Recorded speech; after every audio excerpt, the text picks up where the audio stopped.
Hi hello ನಮಸ್ಕಾರ, welcome back to Sakshi kitchens. ನಾನು ಇವತ್ತು ಸಖತ್ ಟೇಸ್ಟಿಯಾಗಿ ಚೋಲೆ ಭಟೋರೆ ಮಸಾಲ ಮಾಡೋದನ್ನ ತೋರಿಸ್ತಾ ಇದ್ದೀನಿ. ಸೂಪರ್ ಟೇಸ್ಟಿಯಾಗಿರುತ್ತೆ ಈ ಚೋಲೆ ಭಟೋರೆ ಮಸಾಲ. ಇದನ್ನು ತಿನ್ನೋದಕ್ಕೆ ಪಂಜಾಬು ಅಥವಾ ಡೆಲ್ಲಿಗೆ ಹೋಗಬೇಕು ಅಂತ ಏನಿಲ್ಲ. ಇದನ್ನು ಸುಲಭವಾಗಿ ಮನೆಯಲ್ಲೇ ಯಾವ ಥರ ಮಾಡ್ಕೊಳ್ಳೋದು ಅಂತ ನಾನು ಇವತ್ತು ತೋರಿಸ್ಕೊಡ್ತಾ ಇದ್ದೀನಿ. ಹಾಗಿದ್ರೆ ಬನ್ನಿ, ತಡ ಮಾಡ್ದೇ ಈ ರೆಸಿಪಿನ ಯಾವ ಥರ ಮಾಡೋದು ಅಂತ ಇವತ್ತು ನಿಮ್ಮ ಜೊತೆಗೆ ಶೇರ್ ಮಾಡ್ತೀನಿ. ಇನ್ನೂ ಯಾರು ನನ್ನ ಚಾನಲ್ನ ಸಬ್ಸ್ಕ್ರೈಬ್ ಮಾಡಿಲ್ಲ, ಪ್ಲೀಸ್ ಸಬ್ಸ್ಕ್ರೈಬ್ ಮಾಡ್ಕೊಂಡು ನೋಡಿ. ಇಲ್ಲಿ ಮೊದಲಿಗೆ ನಾವು ಚೋಲೆ ಮಸಾಲ ಮಾಡೋದಕ್ಕೆ ಕಾಬೂಲ್ ಕಡಲೆನ ತೊಗೋಬೇಕಾಗುತ್ತೆ. ನಾನಿಲ್ಲಿ ಕಾಬೂಲ್ ಕಡಲೆನ ಓವರ್ ನೈಟ್ ನೆನೆಸಿಕ್ಕಿದ್ದೀನಿ. ಸುಮಾರಾಗಿ ಒಂದು 8 ರಿಂದ 9 ಅವರ್ ಆದರೂ ಇದು ನೆನಿಬೇಕಾಗುತ್ತೆ. ಆವಾಗಲೇ ನಮಗೆ ಬೇಯಿಸ್ಕೊಳ್ಳೋದಕ್ಕಾಗೋದು. ಇವಾಗ ನೆನೆದಿರೋಂತಹ ಈ ಕಡಲೆಕಾಳನ್ನ ಕುಕ್ಕರ್ಗೆ ಹಾಕ್ಕೊತಾ ಇದ್ದೀನಿ. ಅದ್ರ ಜೊತೆಗೆ 1 ಪಲಾವ್ ಎಲೆ, 2 ಏಲಕ್ಕಿ, 2 ಲವಂಗ, 1 ಇಂಚ್ ಆಗೋಷ್ಟು ಚಕ್ಕೆನ ಸೇರಿಸ್ಕೊತಾ ಇದ್ದೀನಿ. ಇದಕ್ಕೆ ಇವಾಗ ಕಡಲೆಕಾಳು ಬೇಯೋದಕ್ಕೆ ಎಷ್ಟು ಬೇಕು ನೋಡಿಬಿಟ್ಟು ನೀರನ್ನ ಸೇರಿಸ್ಕೋಬೇಕಾಗತ್ತೆ. ಅದಾದ ನಂತರ ಇಲ್ಲಿ ಉಪ್ಪನ್ನ ಸೇರಿಸ್ಕೊತಾ ಇದ್ದೀನಿ. ನೀವೇನಾದರೂ ಬೋರ್ವೆಲ್ ವಾಟರ್ ಹಾಕ್ಕೊತಾ ಇದ್ದರೆ ಉಪ್ಪನ್ನ ಸೇರಿಸ್ಕೋಬೇಡಿ, ಒಂದೊಂದು ಸರಿ ಕಾಳು ಬೇಯೋದಿಲ್ಲ. ಅದಕ್ಕೆ ಕಾವೇರಿ ವಾಟರ್ ಆದರೆ ಬೇಗನೆ ಬೆಂದ್ಕೊಂಡ್ಬಿಡುತ್ತೆ. ಇದನ್ನ ಇವಾಗ ಸುಮಾರು ಒಂದು 7 ರಿಂದ 8 ವಿಷಲ್ ಆದರೂ ತೊಗೋಬೇಕಾಗುತ್ತೆ. ಇದನ್ನು ಕುಕ್ಕರ್ನ ವಿಷಲ್ ಬರೋದಕ್ಕೆ ಬಿಟ್ಬಿಟ್ಟು ಇಲ್ಲಿ ಭಟೋರೆ ಮಾಡೋದಕ್ಕೆ ಹಿಟ್ಟನ್ನ ಕಲಿಸ್ಕೋಬೇಕಾಗತ್ತೆ. ನಾನಿಲ್ಲಿ ಇವಾಗ ಒಂದು ಮಿಕ್ಸಿಂಗ್ ಬೌಲ್ ತೊಗೊಂಡಿದ್ದೀನಿ. ಅದಕ್ಕೆ 1 ಕಪ್ ಆಗುವಷ್ಟು ಮೈದಾ ಹಿಟ್ಟು ಸೇರಿಸ್ಕೊಂಡಿದ್ದೀನಿ, 2 ಸ್ಪೂನು ಚಿರೋಟಿ ರವೆ, ಹಾಗೆ 1 ಸ್ಪೂನ್ ಆಗುವಷ್ಟು ಸಕ್ಕರೆ, ರುಚಿಗೆ ತಕ್ಕಷ್ಟು ಉಪ್ಪು, ಹಾಗೆ 1/2 ಸ್ಪೂನ್ ಆಗುವಷ್ಟು ಓಂಕಾಳನ್ನ ಸ್ವಲ್ಪ ಕ್ರಷ್ ಮಾಡಿ ಹಾಕ್ಕೊತಾ ಇದ್ದೀನಿ.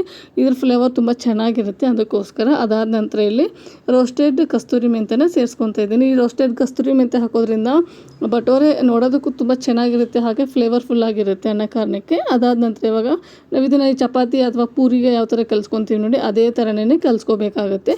ಈ ಭಟೋರೆ ಅಂದರೆ ನಾರ್ಮಲಾಗಿ ನಾವು ಪೂರಿ ಥರನೇ ಮಾಡೋದು, ಆದರೆ ಪೂರಿಗೆ ಇದೆಲ್ಲ ಮಸಾಲನ ಹಾಕೋದಿಲ್ಲ. ಈ ಭಟೋರೆ ಮಾಡೋದಕ್ಕೆ ಮಾತ್ರ ಈ ಥರ ಮಸಾಲನ ಹಾಕೋಬೇಕಾಗುತ್ತೆ. ಹಿಟ್ಟು ಕಲಸಿ ಇಟ್ಕೊಳ್ಳೋ ಅಷ್ಟರಲ್ಲೇ ಕಡಲೆಕಾಳು ಸಹ ಬೆಂದ್ಕೊಂಡ್ಬಿಟ್ಟಿತ್ತು ನೋಡಿ. ಇವಾಗ ನಾನು ತೋರಿಸ್ತಾ ಇದ್ದೀನಿ ಕಡಲೆಕಾಳು ಯಾವ ಥರ ಬಂದಿದೆ ಅಂತ. ಅದು ಪೂರ್ತಿ ಈ ಥರ ಪ್ರೆಸ್ ಮಾಡಿದರೆ ಪ್ರೆಸ್ ಆಗಬೇಕು, ಆ ಥರ ಬೆಂದರೆ ಸಾಕು. ಇಲ್ಲಿ ಬಿಸಿ ಇತ್ತು ಅಂತ ಹೇಳಿಬಿಟ್ಟು ಸ್ವಲ್ಪ ಕೈ ಸುಡ್ತಾ ಇತ್ತು, ಅದಕ್ಕೆ ನಾನು ಪ್ರೆಸ್ ಮಾಡಿ ನೋಡ್ತಾ ಇದ್ದೆ ಒಂದು 2-3 ಕಡಲೆಕಾಳನ್ನ. ಇದು ಇವಾಗ ರೆಡಿ ಆಯಿತು, ಇದನ್ನ ತೆಗೆದುಬಿಡೋಣ. ಇವಾಗ ಚೋಲೆ ಮಸಾಲ ಮಾಡೋದಕ್ಕೆ ನಾನು ಇಲ್ಲಿ ಪ್ಯಾನ್ ಇಟ್ಕೊಂಡಿದ್ದೀನಿ. ಪ್ಯಾನ್ಗೆ ಒಂದು ಸ್ವಲ್ಪ ಎಣ್ಣೆ ಹಾಕ್ಕೊತಿದ್ದೀನಿ. ಒಂದು 2 ರಿಂದ 3 ಸ್ಪೂನ್ ಆದರೆ ಸಾಕು. ಅದಕ್ಕೆ ಇವಾಗ 1 ಸ್ಪೂನ್ ಆಗೋಷ್ಟು ಜೀರಿಗೆ ಹಾಕ್ಕೊತಾ ಇದ್ದೀನಿ. ಜೀರಿಗೆ ಹಾಕ್ಕೊಂಡ್ರೆ ಈ ಚೋಲೆ ಮಸಾಲ ತುಂಬ ಚೆನ್ನಾಗಿರುತ್ತೆ. ಇದು ಇವಾಗ ಒಂದು ಸ್ವಲ್ಪ ಫ್ರೈ ಮಾಡ್ಕೋಬೇಕಾಗುತ್ತೆ. ಇದು ಫ್ರೈ ಆದ ನಂತರ ಇದಕ್ಕೆ ಚಿಕ್ಕದಾಗಿ ಕಟ್ ಮಾಡ್ಕೊಂಡಿರೋಂತಹ ಈರುಳ್ಳಿನ ಸೇರಿಸ್ಕೊತಾ ಇದ್ದೀನಿ. ನೀವಿಲ್ಲಿ ಈರುಳ್ಳಿ ಚಿಕ್ಕದಾಗಿ ಬೇಡ ಅಂದರೆ ಪ್ಯೂರಿನೂ ಸಹ ಮಾಡಿ ಹಾಕೋಬಹುದು. ನಾನೇನು ಪ್ಯೂರಿ ಏನು ಮಾಡ್ಕೊಳ್ಳೋಕೆ ಹೋಗಲಿಲ್ಲ, ಈರುಳ್ಳಿನ ಹಾಗೇ ಹಾಕ್ಕೊಂಡಿದ್ದೀನಿ. ಇದನ್ನ 2 ನಿಮಿಷ ಫ್ರೈ ಮಾಡ್ಕೋಬೇಕಾಗುತ್ತೆ. ಅದಾದ ನಂತರ ಇಲ್ಲಿ ಇದಕ್ಕೆ ಇವಾಗ 1 ಸ್ಪೂನ್ ಆಗುವಷ್ಟು ಶುಂಠಿ ಬೆಳ್ಳುಳ್ಳಿ ಪೇಸ್ಟ್ನ ಸೇರಿಸ್ಕೊತಾ ಇದ್ದೀನಿ. ಶುಂಠಿ ಬೆಳ್ಳುಳ್ಳಿ ಪೇಸ್ಟು ಜಾಸ್ತಿ ಹಾಕೊಳ್ಳೋಕೆ ಹೋಗ್ಬಿಡಿ, 1 ಸ್ಪೂನ್ ಆದರೆ ಸಾಕು. ಶುಂಠಿ ಬೆಳ್ಳುಳ್ಳಿ ಸ್ಮೆಲ್ಲು ಸಹ ಹೋದ್ಮೇಲೆ ಇದಕ್ಕೆ 1 ಟೊಮೆಟೊನ ನಾನು ಪ್ಯೂರಿ ಮಾಡಿ ಸೇರಿಸ್ಕೊತಾ ಇದ್ದೀನಿ. ನೀವಿಲ್ಲಿ ಬೇಕಾದರೆ 2 ಮಾಡ್ಕೋಬೋದು ಪ್ಯೂರಿನ. ನಾನು ಟೊಮೆಟೊ ಮಾತ್ರ ಪ್ಯೂರಿ ಮಾಡ್ಕೊಂಡಿದ್ದೀನಿ. ಗ್ರೇವಿ ಅಷ್ಟೊಂದು ಬೇಕಾಗಿರಲಿಲ್ಲ ನನಗೆ, ಅದಕ್ಕೋಸ್ಕರ. ಇವಾಗ ಟೊಮೆಟೊನ ಸಹ ನೀಟಾಗಿ ಫ್ರೈ ಆಗಿ ಅದು ಎಣ್ಣೆ ಬಿಡೋದಕ್ಕೆ ಶುರು ಆಗುತ್ತೆ, ಅಲ್ಲಿವರೆಗೂ ಫ್ರೈ ಮಾಡ್ಕೋಬೇಕಾಗುತ್ತೆ. ಅದಾದ ನಂತರ ಇದಕ್ಕೆ ನಾನಿಲ್ಲಿ ಸ್ಪೈಸಸ್ನ ಹಾಕಿದ್ದೀನಿ. ಸ್ಪೈಸಸ್ ಸ್ಕಿಪ್ ಆಗಿಬಿಟ್ಟಿದೆ. ಈ ಡೈಲಿ ವಿಡಿಯೋನ ಮಾಡೋದ್ರಿಂದ ಅದು ಯಾವ ವಿಡಿಯೋ ಎಡಿಟ್ ಮಾಡ್ತೀನೋ ಅಂತ ಗೊತ್ತೇ ಆಗೋದಿಲ್ಲ, ಡಿಲೀಟ್ ಆಗಿಬಿಟ್ಟಿದೆ ಅದು. ಇದನ್ನು ಈ ಸ್ಪೈಸಸ್ಸಿಗೆ ಅಚ್ಚ ಖಾರದ ಪುಡಿ ಹಾಗೆ ಚೋಲೆ ಮಸಾಲ ಅಷ್ಟೇ ಸೇರಿಸ್ಕೊಂಡಿದ್ದೀನಿ, ಮತ್ತೇನೂ ಸೇರಿಸ್ಕೊಂಡಿಲ್ಲ. ನಿಮಗೆ ಬೇಕಾದರೆ ಇಲ್ಲಿ ಅರಿಶಿನ ಪುಡಿ, ಗರಂ ಮಸಾಲ ಅದೆಲ್ಲ ಸೇರಿಸ್ಕೋಬೋದು. ನಾನು ಚೋಲೆ ಮಸಾಲ ಹಾಗೆ ಅಚ್ಚ ಖಾರದ ಪುಡಿ ಮಾತ್ರ ಸೇರಿಸ್ಕೊಂಡು ಇಟ್ಕೊಂಡಿದ್ದೆ. ಅದು ಎಲ್ಲ ಪೂರ್ತಿಯಾಗಿ ಫ್ರೈ ಆದಮೇಲೆ ಇದಕ್ಕೆ ಕಡಲೆಕಾಳು 1 ಸ್ಪೂನ್ ಆಗೋಷ್ಟು ಕಡಲೆಕಾಳನ್ನ ಹಾಕ್ಕೊಂಡು ಇಲ್ಲಿ ಸ್ಮ್ಯಾಶ್ ಮಾಡ್ಕೊತಾ ಇದ್ದೀನಿ. ಈ ಥರ ಸ್ಮ್ಯಾಶ್ ಮಾಡಿದರೆ ಗ್ರೇವಿ ತುಂಬ ಚೆನ್ನಾಗಿ ಬರುತ್ತೆ, ತಿಕ್ಕಾಗಿ ಬರುತ್ತೆ ಅನ್ನೋ ಕಾರಣಕ್ಕೆ ಇಲ್ಲಿ ಕಡಲೆಕಾಳನ್ನ ಹಾಕ್ಕೊಂಡು ಸ್ಮ್ಯಾಶ್ ಮಾಡ್ಕೊಂಡಿದ್ದೀನಿ. ಅದು ಪೂರ್ತಿ ವಿಡಿಯೋ ಒಂದೇದರಲ್ಲೇ ಇತ್ತು, ಪೂರ್ತಿಯಾಗಿ ಡಿಲೀಟ್ ಆಗಿಬಿಟ್ಟಿದೆ ನೋಡಿ. ಇದು ಇವಾಗ ನೀಟಾಗಿ ಫ್ರೈ ಆಗ್ತಾಯಿದೆ.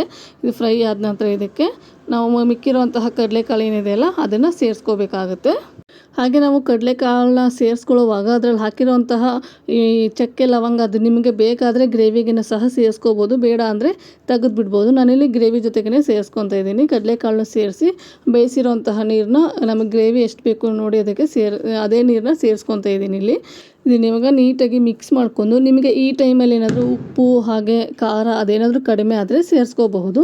ಇದು ಸಹ ಒಂದು ಕುದಿ ಬಂದಮೇಲೆ ನೋಡಿ ಯಾವ ಥರ ಅದಕ್ಕೆ ಬಂದಿದೆ ಅಂತ. ಇಷ್ಟು ಬಂದರೆ ಸಾಕು, ಕರೆಕ್ಟಾಗಿರೋಂತಹ ಮೆಜರ್ಮೆಂಟಲ್ಲಿ ಈ ಮಸಾಲನೂ ಸಹ ರೆಡಿ ಆಗುತ್ತೆ. ಹಾಗೆ ನಾನಿಲ್ಲಿ ಮತ್ತೆ ಒಂದು ಚಿಕ್ಕ ಪ್ಯಾನ್ ಇಟ್ಕೊಂಡಿದ್ದೀನಿ. ಆ ಪ್ಯಾನ್ಗೆ 1 ಕ್ಯೂಬ್ ಆಗೋಷ್ಟು ಬೆಣ್ಣೆನ ಹಾಕ್ಕೊತಾ ಇದ್ದೀನಿ. ಅದಾದ ನಂತರ ಇಲ್ಲಿ 1 ಸ್ಪೂನು ನಾನು ಕಾಳನ್ನ ಸೇರಿಸ್ಕೊತಾ ಇದ್ದೀನಿ. ಈ ಕಾಳು ತಿಂದರೆ ಕೆಲವೊಬ್ಬರಿಗೆ ಗ್ಯಾಸ್ಟ್ರಿಕ್ ಆಗಿಬಿಡುತ್ತೆ, ಅಂಥವ್ರು ಕಾಳು ತಿನ್ನೋದಕ್ಕೆ ಭಯ ಪಡ್ತಾರಲ್ವ, ಆ ಥರದವರು ನೀವು ಕಾಳು ಪಲ್ಯ ಆಯ್ತು, ಕಾಳು ಸಾಂಬಾರು ಆಯ್ತು ಏನಾದರೂ ಮಾಡಿದಾಗ ಒಂದು ಸ್ವಲ್ಪ ಅಜ್ವಾನ ಸೇರಿಸಿ, ಆವಾಗ ಅವರಿಗೆ ಗ್ಯಾಸ್ಟ್ರಿಕ್ ಪ್ರಾಬ್ಲಮ್ ಏನಿರಲ್ಲ. ಇವಾಗ ಆ ಅಜ್ವಾನನ ಹಾಕಿ ನೀಟಾಗಿ ಫ್ರೈ ಮಾಡಿಕೊಂಡು ಅದನ್ನು ನಾವೇನು ಮಸಾಲ ಮಾಡ್ಕೊಂಡಿದ್ವಲ್ಲ ಚೋಲೆ ಮಸಾಲ, ಅದಕ್ಕೆ ಸೇರಿಸಿ ನೀಟಾಗಿ ಮಿಕ್ಸ್ ಮಾಡ್ಕೊತಾ ಇದ್ದೀನಿ. ಇದನ್ನ ಇವಾಗ ಒಂದು ಕುದಿ ಬರೋವರೆಗೂ ಇದನ್ನು ಕುದಿಸ್ಕೊಂಡು ಮೇಲ್ಗಡೆ ಕೊತ್ತಂಬರಿ ಸೊಪ್ಪನ್ನ ಸೇರಿಸ್ಕೊಂಡ್ಬಿಟ್ರೆ ಈ ಚೋಲೆ ಮಸಾಲ ರೆಡಿ ಆಯಿತು ಅಂತ. ಸೂಪರಾಗಿರುತ್ತೆ. ಹಾಗೆ ಇದರ ಪರಿಮಳ ಮಾತ್ರ ತುಂಬ ಚೆನ್ನಾಗಿ ಬರ್ತಾಯಿತ್ತು. ಇದಾದ ನಂತರ ಇವಾಗ ಬಟೋರೆ ಮಾಡ್ಕೊಳ್ಳೋದಕ್ಕೆ ಹಿಟ್ಟನ್ನ ಏನು ಕಲಸಿಟ್ಟಿದ್ವಲ್ಲ ಅದು ಸಹ ನೀಟಾಗಿ ನೆಂದ್ಕೊಂಡಿತ್ತು. ಇದನ್ನು ಕೈಯಿಂದನೇ ಇನ್ನೊಂದ್ಸರಿ ಅದ್ಕೊಂಡು ಇಲ್ಲಿ ಒಂದು ಲಿಂಬೆ ಗಾತ್ರದಷ್ಟು ಹಿಟ್ಟನ್ನ ತಗೊಂಡಿದ್ದೀನಿ. ಅದಾದ ನಂತರ ಇಲ್ಲಿ ನಾವು ಪೂರಿನ ಓವಲ್ ಶೇಪಲ್ಲಿ ಲಟ್ಟಿಸ್ಕೋಬೇಕಾಗತ್ತೆ. ನಾವು ನಾರ್ಮಲ್ ಪೂರಿನ ಸರ್ಕಲಲ್ಲಿ ಲಟ್ಟಿಸ್ಕೋತೀವಲ್ವ, ಈ ಬಟೋರೆನ ಸ್ವಲ್ಪ ದಪ್ಪದಾಗಿ ಹಾಗೆ ಓವಲ್ ಶೇಪಲ್ಲಿ ಲಟ್ಟಿಸ್ಕೋಬೇಕಾಗತ್ತೆ. ನೋಡಿ ಈ ಥರ ಲಟ್ಟಿಸ್ಕೊಂಡಿದ್ದೀನಿ. ಇದನ್ನು ಲಟ್ಟಿಸ್ಕೊಳ್ಳೋ ಟೈಮಲ್ಲೇ ನಾನು ಎಣ್ಣೆನೂ ಸಹ ಬಿಸಿಗಿಟ್ಟಿದ್ದೆ.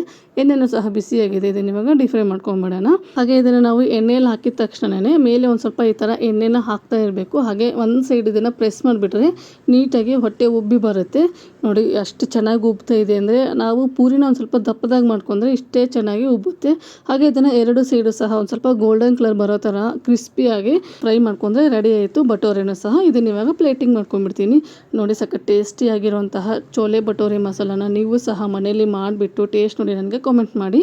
ಹಾಗಿದ್ರೆ ನಾನು ಮಾಡಿರುವಂತಹ ಈ ರೆಸಿಪಿ ನಿಮ್ಗೆ ಏನಾದರೂ ಇಷ್ಟ ಆದರೆ ಪ್ಲೀಸ್ ಲೈಕ್ ಮಾಡಿ, ಶೇರ್ ಮಾಡಿ, ಕಾಮೆಂಟ್ ಮಾಡಿ. ಇನ್ನೂ ನನ್ನ ಚಾನಲ್ನ ಸಬ್ಸ್ಕ್ರೈಬ್ ಮಾಡಿಲ್ಲ ಪ್ಲೀಸ್ ಸಬ್ಸ್ಕ್ರೈಬ್ ಮಾಡ್ಕೊಂಡು ನೋಡಿ. ನಿಮ್ಮ ಫ್ಯಾಮಿಲಿ ಆ್ಯಂಡ್ ಫ್ರೆಂಡ್ಸಿಗೂ ಸಹ ಶೇರ್ ಮಾಡಿ. Thank you.